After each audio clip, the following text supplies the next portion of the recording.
You're eating less, you're moving more, you're doing everything the experts told you to do, and the scale hasn't moved in weeks. If that sounds familiar, I need you to hear this. It's not because you're lazy. It's not because you lack discipline. Your body might actually be working against you on a hormonal, cellular level you were never taught about. Doctors and researchers have identified specific, measurable reasons why the body clings to fat even when you're doing everything right. Not vague advice. Actual physiological mechanisms. In this video, I'm breaking down 10 of them, one by one, so you understand exactly what's happening inside your body, and more importantly, what to actually do about each one. Some of these will surprise you. A few might make you angry that nobody explained this sooner. Let's get into it. Reason 1. You're in a deficit, but not a big enough one. Let's start with the most basic one, because it trips up more people than you'd think. Weight loss requires a calorie deficit, burning more than you consume. That part is true, but most people wildly underestimate how many calories they're actually eating. Studies on self-reported food intake consistently show people underestimate their calorie consumption by 20 to 50%. Not because they're lying, but because of invisible calories. Cooking oil, sauces, dressings, drinks, bites while cooking, weekend meals that don't feel like they count. On top of that, as you lose weight, your body requires fewer calories to maintain itself. A smaller body burns less energy at rest. So, a deficit that worked at the start can quietly become maintenance a few months in, without you changing anything. This is why tracking accurately, even briefly, even if it's tedious, reveals things that eyeballing it never will. Doctors call this the difference between perceived deficit and actual deficit, and the gap is often the entire reason progress stalls. Reason 2. Metabolic adaptation. Your body is defending itself. Here's where it gets more interesting, because this one isn't about mistakes, it's about biology actively resisting you. When you lose weight, your body doesn't just passively accept it. It responds as if you're under threat, and it fights back through something called metabolic adaptation, or adaptive thermogenesis. Your resting metabolic rate drops, sometimes more than what your new, smaller body weight alone would explain. Your thyroid hormone output can decrease slightly.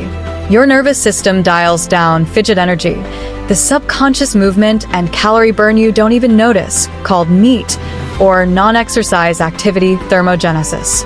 Research on contestants from extreme weight loss competitions found that metabolic rates remain suppressed for years afterward, even after significant weight regain. Evidence that this isn't a short-term blip, but a deep, lasting physiological defense mechanism. Your body doesn't know the difference between intentional fat loss and famine. As far as your biology is concerned, both look identical, so it responds the same way both times. Conserve energy, hold on to fat, and increase hunger. This is precisely why long, aggressive crash diets so often backfire. The harder and faster you cut, the harder your body pushes back. Reason 3. Hormonal hunger signals turn against you. This ties directly into reason 2, but deserves its own spotlight because it's often the actual reason people give up, not lack of willpower. 2 key hormones control hunger and fullness: ghrelin, which stimulates appetite, and leptin, which signals satiety. When you lose weight, ghrelin rises, you become hungrier. At the same time, leptin drops, meaning you feel less satisfied by the same amount of food. This isn't a temporary adjustment. Research shows these hormonal shifts can persist for a year or more after weight loss. So the frustrating truth is, after you've lost weight, your body isn't just resistant to losing more, it's actively making you hungrier while burning fewer calories. It's a hormonal double bind, not a mindset problem. Understanding this reframes everything. If you feel ravenous a few months into a diet, that's not you failing. That's measurable, well-documented physiology. Reason 4. Chronic stress and cortisol. We touched on this before, but it deserves depth here because of how commonly it's overlooked. Cortisol, your primary stress hormone, does 3 things that directly sabotage fat loss when chronically elevated.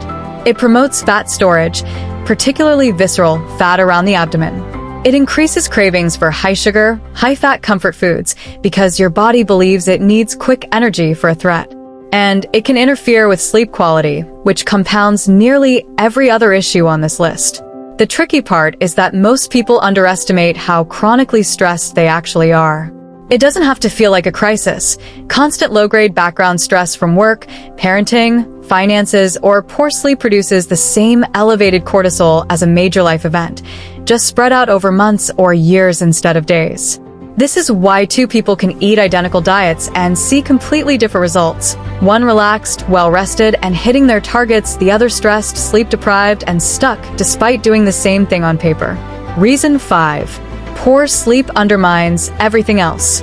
Sleep deserves its own spot on this list because of how far its effects reach. Sleep-deprived individuals, even after just a few nights of restricted sleep, show measurable increases in ghrelin, decreases in leptin, higher cortisol, and reduced insulin sensitivity. In practical terms, you're hungrier, less satisfied by food, storing fat more easily, and processing carbohydrates worse. There's also a lesser-known effect. Sleep deprivation changes what you crave, not just how much you eat. Research shows sleep-deprived brains show heightened reward center activation to high-calorie, processed foods, meaning willpower alone has to fight harder against a brain that's chemically primed to want junk food. Combine that with lower energy for exercise and reduced NEAT the next day, and a single week of bad sleep can undo the effects of a genuinely well-executed diet. Reason 6. Insulin resistance is blocking fat access.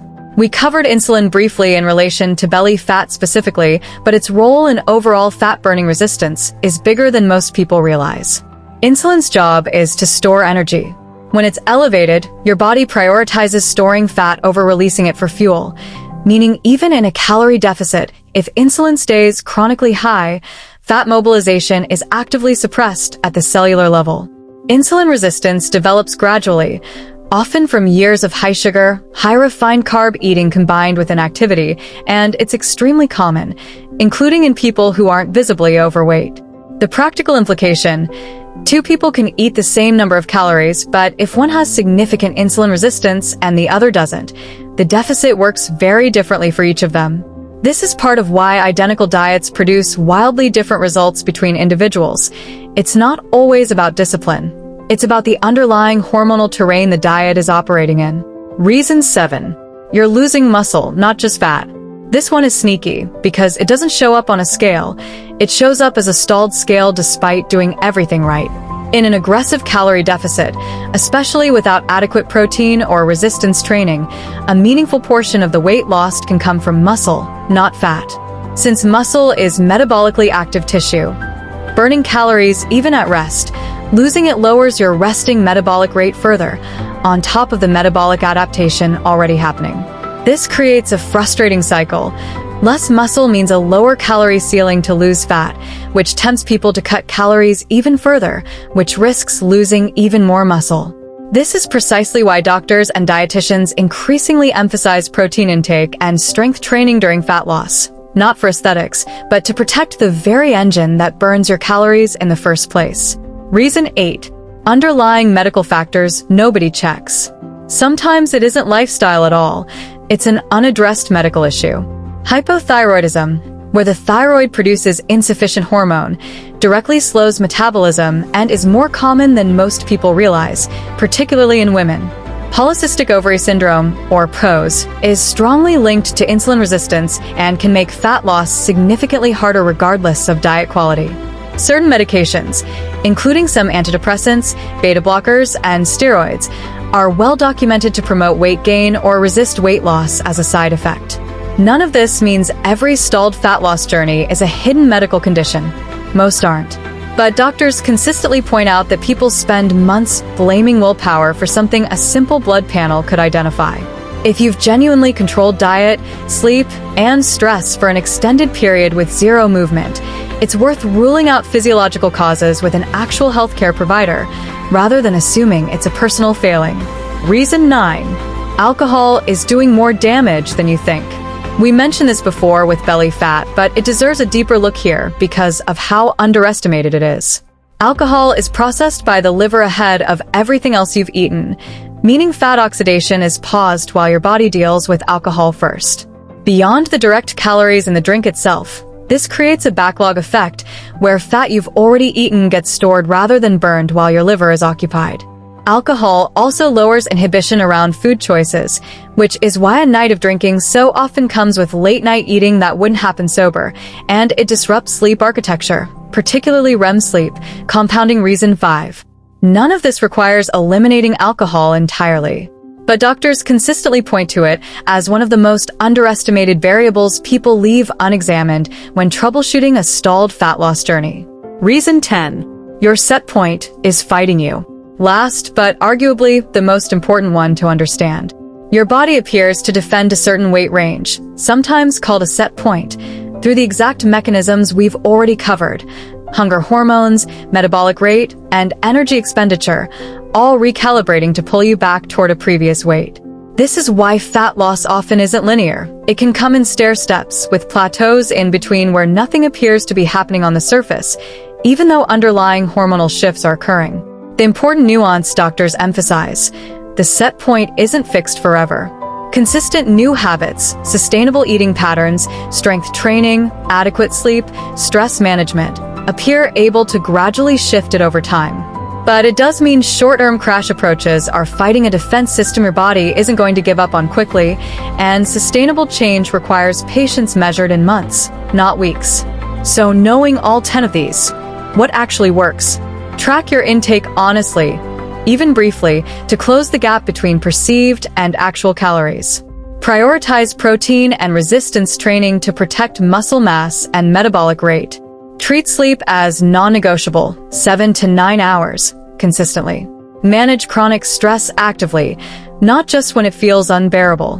Moderate alcohol, especially during an active fat loss phase. And if you've genuinely controlled all of these variables for months with zero results, get blood work done rather than continuing to blame yourself. None of this is about extreme measures. It's about working with your biology instead of fighting it blindly. So the next time you feel like your body is working against you, you might be right. But now you know why, and more importantly, you know it's not a personal failing. Its 10 measurable, are well documented, and every one of them can be addressed. If this helped you understand what's actually happening in your body, hit subscribe. I break down the real science behind it. Health advice you've heard 100 times, but nobody ever fully explained. Hydration fuels yours, the exercises your mood. Which teaspoon stanchions hit closest to home for you? I'll see you in the next one.